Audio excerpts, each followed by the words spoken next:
Madame, Monsieur, bonjour. Merci de nous rejoindre à la une de l'actualité. Le président de la République, Ahmed Tebboune, a accueilli officiellement la présidente du Conseil des ministres italien, Giorgia Meloni, à la présidence de la République dans le cadre de sa visite de travail et d'amitié qu'elle a entamée hier en Algérie.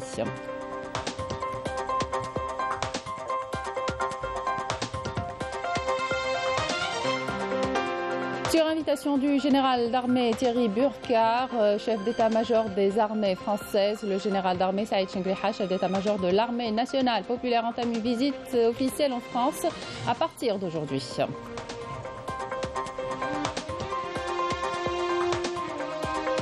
Coopération algéro-italienne dans le domaine des énergies zoom ce matin sur le complexe de traitement des carburants de Bir Erba à Ouargla, l'un des plus importants investissements entre les deux pays réalisés par le groupe Sonatrach et l'entreprise italienne Eni. Et puis on revient ce matin sur ce rapport de la Banque mondiale qui met le Maroc en zone rouge. Les experts en économie pointent du doigt la mauvaise gestion du Marsen et accusent ce dernier d'être à l'origine d'une telle situation. Effectivement, l'inflation persistante a atteint un record passant de 4,3% en janvier 2022 à 14,4% en novembre de la même année.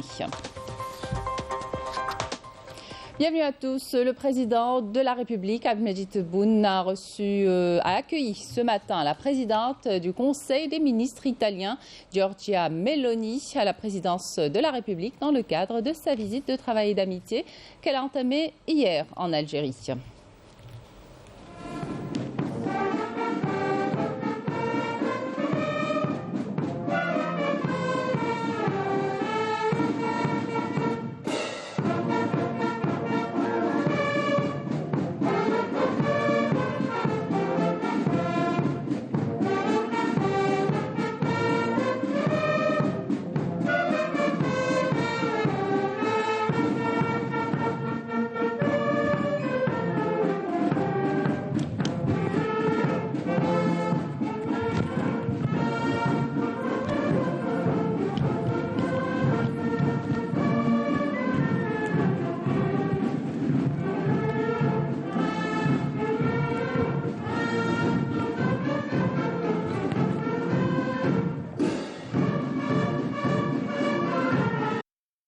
La chef du gouvernement italien, Giorgia Meloni, poursuit donc sa visite de travail et d'amitié en Algérie à la tête d'une importante délégation ministérielle. Meloni s'est rendue ce matin à Alger où elle a visité le jardin public baptisé du nom de l'ami italien de l'Algérie, Enrico Mattei.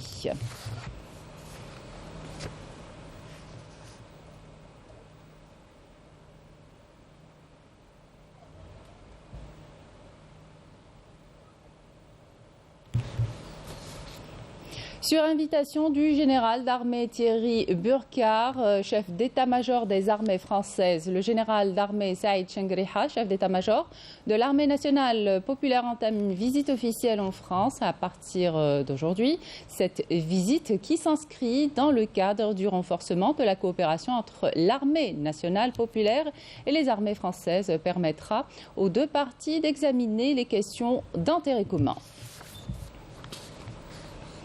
Le secteur des hydrocarbures et de l'énergie est l'un des secteurs clés de la coopération entre l'Algérie et l'Italie. Le complexe de Bir Erba à Ouargla et la centrale solaire est un exemple phare de cette coopération entre la compagnie Sonatrach et l'entreprise italienne Eni. Reportage de Mustafa Hethet. Le commentaire est signé Batia Marni. L'Algérie et l'Italie œuvrent à renforcer leur coopération, notamment dans le domaine énergétique. Les deux pays ont plusieurs projets d'envergure en commun. Le complexe de traitement des carburants de Bir Erba à Ouargla est d'ailleurs l'un des plus importants investissements réalisés par le groupe Sonatrach et l'entreprise italienne ENI. Depuis son lancement, ce complexe est en développement continu en termes de production et de projets. Le dernier en date est le projet de la centrale solaire d'une capacité de 10 MW s'étendant sur une superficie de 20 hectares. Cette station permet la réduction des émissions du CO2 de l'ordre de 9 kilotonnes par an. Un laboratoire de contrôle a été installé récemment pour le contrôle des panneaux photovoltaïques et le rendement.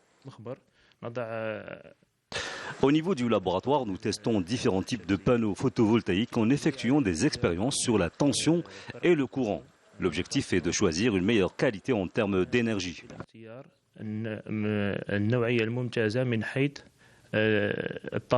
L'énergie solaire, elle a un impact sur l'environnement.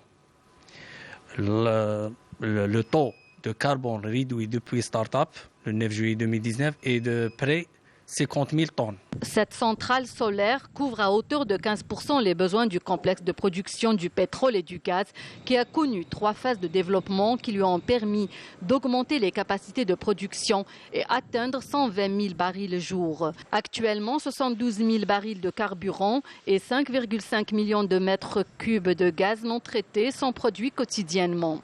مركب إنتاج البترول والغاز في إطار شراكة بين الشركة سوناتراك والشركة الإيطالية إني géré par la dernière technologie au niveau du DCS, au niveau de la salle de contrôle pour contrôler tous les systèmes d'exploitation des usines. Le complexe a recours aux dernières technologies utilisées dans la production de l'énergie et emploie des compétences algériennes dans tous les domaines d'activité. نستقبلوا لي شارج اللي يجونا من لي بوي بنتريتيوهم هنا باغي نكونوا بور ساتيسفيرو البارامتر ديكسبيديسيون وزيد عندنا ثاني لا ريجيكسيون تاع الماء ولا ريجيكسيون دو غاز. Dans le cadre de l'extension du complexe, les deux partenaires Sonatrach et ENI ont lancé un projet de réalisation d'une nouvelle centrale solaire. Ce projet reflète la dynamique des relations économiques entre l'Algérie et l'Italie. Les présidents des cours de justice sur tout le territoire national procèdent à compter de ce jour à l'installation des tribunaux de commerce spécialisés récemment créés conformément à la loi organique relative à l'organisation judiciaire, dont l'accélération de l'installation intervient suite aux instructions du président de la République lors de l'ouverture de l'année judiciaire en octobre dernier. Les tribunaux en question ont pour mission le règlement des litiges qui opposent des sociétés commerciales dans les cas de faillite et de liquidation de sociétés. Dans l'actualité également, de grandes quantités de neige enregistrées ce week-end dans plusieurs wilayas ont causé beaucoup de désagréments, des axes routiers coupés à la circulation et des villages enclavés. Également, le BMS neige se poursuit selon Météo Algérie. La prudence est donc de rigueur. Le point de la situation dans ce sujet signé Raouf Hamouche. Il a beaucoup plu, il a aussi beaucoup neigé sur pratiquement tout le nord du pays, particulièrement dans les régions de l'Est et du centre. Les quantités les plus importantes de neige sont toutefois tombées sur les hauts plateaux et l'Est du pays. Sétif et Constantine étaient d'ailleurs toutes blanches ce matin, donnant lieu à un spectacle que les habitants de la région connaissent bien et qui continue d'enchanter les enfants. C'est un réel bonheur de voir la neige tomber ici à Sétif. C'est une véritable aubaine pour nous, pour les enfants et surtout pour les terres agricoles. Seulement voilà, l'accumulation de la neige et du verglas a pratiquement bloqué le trafic routier sur les axes de plusieurs localités du nord du pays, à l'instar de Médéa, où les automobilistes n'ont pu circuler que grâce à l'intervention des équipes de la protection civile, accompagnées de celles des travaux publics et des services de sécurité. Dès les premiers flocons de neige, je suis sorti avec ma famille pour profiter de ces beaux paysages. Dieu merci, grâce au travail et à l'engagement des services concernés, la circulation est fluide. Avec cette neige, je demande seulement à tous de faire très attention sur la route, car cela peut être très dangereux. Il y a une accalmie au niveau des wilayas de l'ouest du pays, mais ça persiste sur les wilayas du centre ainsi que les wilayas de l'est avec deux BMS très importants, notamment les chutes de neige et aussi accompagnées de chutes de pluie. Le chute de neige très important à partir du relief, 600 mètres à 700 mètres du centre-est jusqu'à l'est du pays. Où déjà, durant les dernières 24 heures, il y a eu plusieurs interventions de ce sens de la protection civile. On a d'assistance des personnes qui étaient bloquées, cernées sur les routes suite au cumul de neige. Depuis la salle de surveillance des routes et des voies de communication de la gendarmerie nationale, on suit de très près l'évolution de la situation engendrée par les intempéries. Dans chaque wilaya, une cellule de suivi d'intervention travaille sans relâche pour apporter de l'aide aux citoyens. دائما هذه الخلية تعمل 24 ساعة على 24 ساعة طيلة هذه الاضطرابات الجوية إلى غاية يعني انقضاء هذه النشرية الخاصة وكذلك تسهر دائما على توجيه الوحدات من أجل تأمين المواطنين. Un bulletin spécial de l'Office national de la météorologie précise que cette vague de froid continuera à affecter les régions du centre et de l'est du pays jusqu'à la fin de la semaine. Et toujours à propos de la situation météorologique, selon Météo Algérie, les intempéries se poursuivront dans le nord du pays jusqu'au week-end prochain, avec des chutes de pluie et de neige considérables. Je vous invite à écouter l'ingénieur prévisionniste au niveau de l'Office national de météorologie, Houariya Benrakta.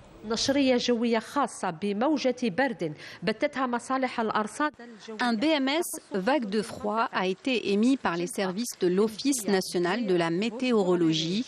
Il concerne Djelfa, Médéa, Buira, Borj Bouarerij, Sétif, Mila, Constantine, Batna, Khenchla, Omlbouagui et Tébessa. Ce BMS prévoit des températures maximales ne dépassant pas les 6 degrés et des températures minimales pouvant atteindre moins 6 degrés. Cette vague de froid affectera ces régions lundi et mardi.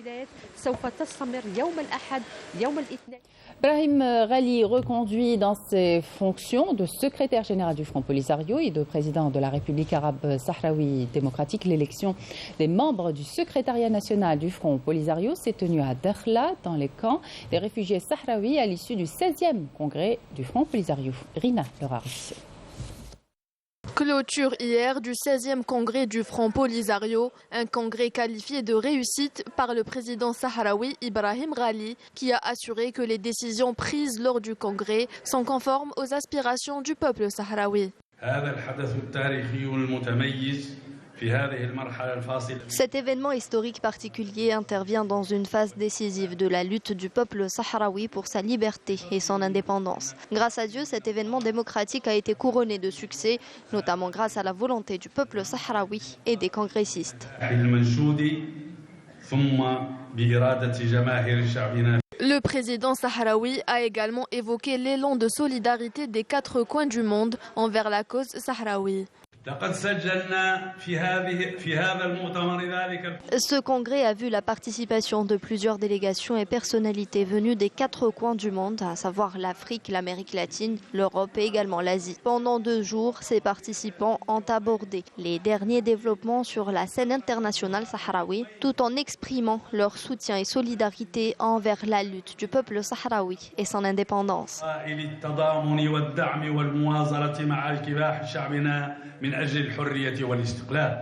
Lors de son allocution, Ibrahim Ghali n'a pas manqué de saluer les positions fermes et le soutien indéfectible de l'Algérie à l'égard de la cause sahraoui.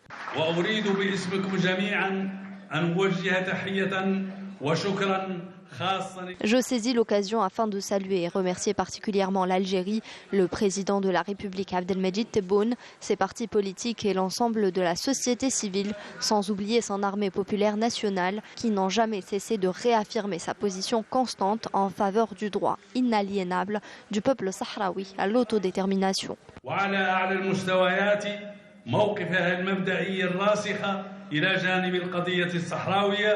Placé sous le slogan « Intensifier la lutte pour chasser l'occupant et parachever la souveraineté », les travaux du 16e congrès du Front Polisario ont été un véritable triomphe pour la cause sahraoui, réalisant un bond qualitatif et historique pour le droit du peuple sahraoui à l'autodétermination. L'Association des Amis de la République arabe sahraoui démocratique espère mettre en œuvre en 2023 des projets d'action à même de développer en France le poids politique du Front Polisario et du peuple sahraoui. L'association qui tient depuis vendredi son assemblée générale à Gonfreville-Lorcher en Normandie, une ville jumelée depuis 1993 avec une daïra sahraoui dans les camps de réfugiés. On écoute ces propos recueillis par notre correspondante en France, Afef Louchet.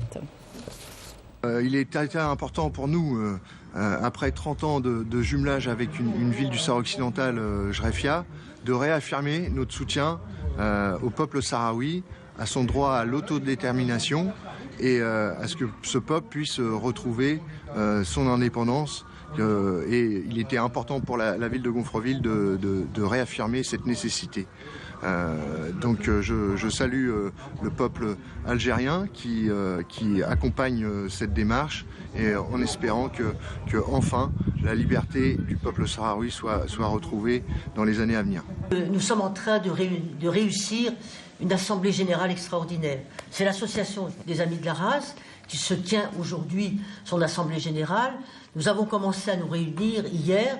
Nous avons surtout travaillé hier sur les droits de l'homme, avec en particulier un témoignage très tragique, mais également très émouvant, d'un journaliste marocain exilé en France, Hicham Mansouri, qui a été en prison au Maroc pour fait d'investigation et de révolte et d'esprit critique. Et aujourd'hui, nous avons pu travailler avec Manuel Devers, du cabinet d'avocats Devers, qui travaille en direction de la Cour de justice européenne sur cette question de la protection des ressources naturelles. On a aujourd'hui une réunion de travail très constructive avec les Amis de la RASD et on a pu faire le point sur l'état des procédures du Front Polisario devant les juridictions européennes. Il a été également évoqué la question du recours fait par la Confédération paysanne et on a aussi fait une rétrospective sur les grandes avancées qu'il y a eu pour le peuple sahraoui depuis 2016 avec la reconnaissance du statut séparé et distinct, la reconnaissance du consentement sahraoui pour toute exploitation des ressources naturelles. Et donc, cette perspective nous permet de dégager des dynamiques pour l'année qui vient, avec, nous l'espérons, de très bons résultats avec Luxembourg, et notamment une confirmation par la Cour de justice des arrêts du tribunal qui annulera définitivement les accords scélérats conclus par l'Union européenne avec l'occupant marocain. Et on a pu se féliciter des avancées dans le cadre des mécanismes onusiens, que ce soit les comités, et en particulier les mécanismes du Conseil des droits de l'homme, rapporteurs spéciaux, groupes de travail.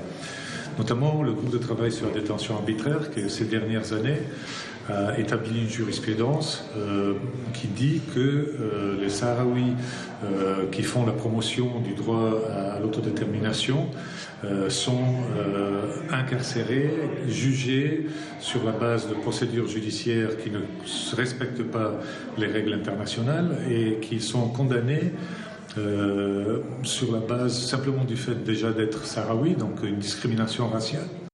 Et puis sachez aussi que l'Association des Amis de la République arabe sahraoui démocratique prépare une visite au camp de réfugiés sahraouis le 20 février prochain. Notre correspondante en France, Afef Louchet.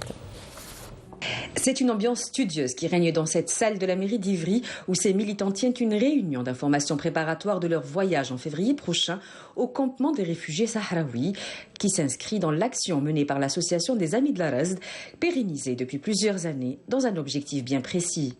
Alors ces voyages ont pour but de découvrir une population dont on ne parle jamais, parce que même si on parle parfois du conflit, on en parle dans des termes juridiques, mais on ne dit pas qu'il y a un peuple derrière. Donc l'objectif, c'est de découvrir les institutions de la République arabe sahraoui démocratique qui sont en construction depuis maintenant 48 ans. Et puis nous irons voir les écoles, les dispensaires, et on logera chez l'habitant pour mieux approcher la population sahraoui. À leur début, ces voyages d'information s'organisaient aussi bien dans les camps que dans les territoires occupés. Depuis, un mur de séparation a été érigé par l'administration coloniale. Mais Yola garde un souvenir très vif de la répression coloniale à l'époque. Par exemple, en arrivant à Tantan, avant d'arriver, on a appelé un représentant de la Ligue Ligue des droits de l'homme, un correspondant local, qui devait nous attendre à la descente du bus, du car. Donc on avait rendez-vous et il nous a vus arriver à Tantane, il nous attendait et nous on approchait vers lui et les policiers marocains sont arrivés de deux côtés et l'ont carrément soulevé et emporté. Parmi les participants, beaucoup feront le voyage pour la première fois. Moi, je viens dans ce voyage par le biais de mon organisation politique, le Mouvement des Jeunes Communistes de France. Et c'est important pour moi de dire aussi avec mes camarades qu'on s'engage en fait dans une lutte contre l'impérialisme, contre le colonialisme, où l'État français a du sang sur les mains en fait. De pouvoir voir de nos propres yeux ce qui se passe là-bas et de pouvoir ensuite ramener auprès de nos camarades, témoigner de la violence de la colonisation et faire campagne en France ici autour de cette lutte. Parce qu'au point de vue politique, je pense que c'est important de montrer que c'est un peuple qui n'est pas tout seul et que nous sommes là et que nous inquiétons d'eux. Des voyages financés entièrement par ces militants participants, sauf les élus. Ils seront 11 sur les 51 personnes inscrites à ce voyage, des Français, mais aussi des Japonais, des Suisses et des Allemands. Dans son dernier rapport autour de la sécurité alimentaire, la Banque mondiale a placé le Maroc dans la liste des pays de la zone rouge qui connaissent une forte hausse des prix alimentaires estimés entre 5 et 30%. La même institution financière mondiale a mis en garde le Makhzen contre la persistance du taux d'inflation élevé alors que l'inflation alimentaire dans le Royaume a connu un niveau record passant de 4,3% en janvier 2022 à 14,4% en novembre dernier. Yamina Saïdji.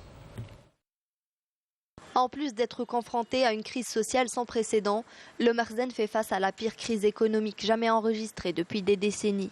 Les experts en économie pointent du doigt la mauvaise gestion du Makhzen et accusent ce dernier d'être à l'origine d'une telle situation.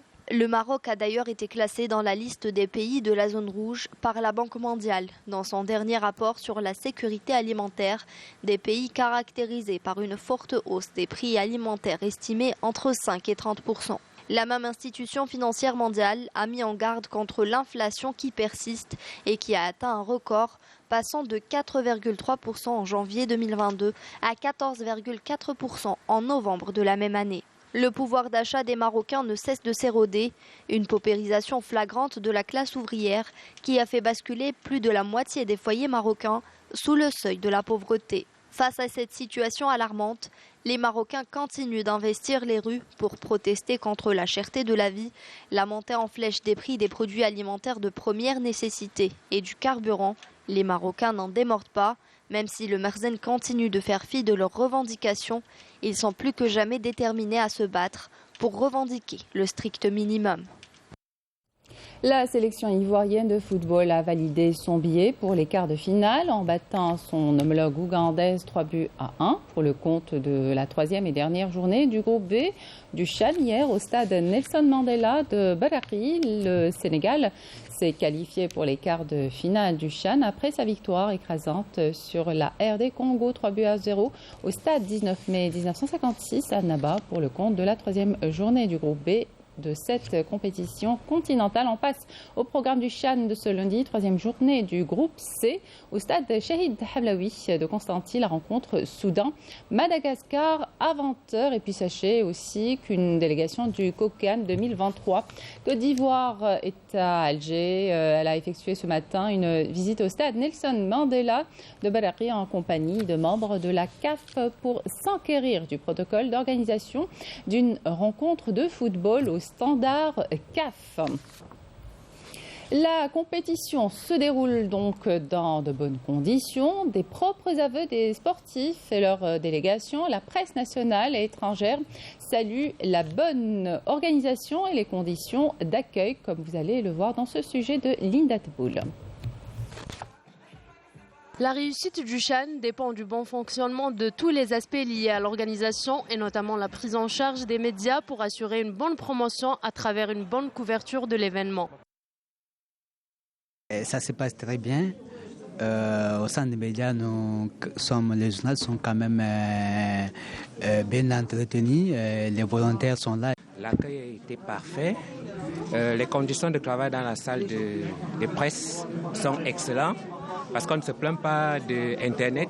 Tout se passe bien et on est bien nourri et on est bien encadré. Les conditions sont très bonnes. On a accès au centre de presse avant le match, donc le jour avant pour les conférences de presse, etc. Et on a aussi accès assez facilement pendant le match. Les accès en tribune, les accès même au stade sont assez simples. Les journalistes ont également exprimé leur admiration par rapport aux nouvelles installations sportives proposées par l'organisation. On a été épaté par les infrastructures sportives algériennes qui ont été réalisées aux normes internationales. J'ai assisté à la Coupe du Monde et je peux dire que l'organisation de ce CHAN est vraiment à la hauteur des autres manifestations internationales. Ce sont là des atouts que l'Algérie fera valoir pour obtenir le droit d'organiser d'autres événements sportifs de grande envergure. Et on revient maintenant à la page spéciale consacrée à la visite officielle en Algérie de la présidente du Conseil italien, Giorgia Meloni. Excellente suite de programme sur Canal Algérie.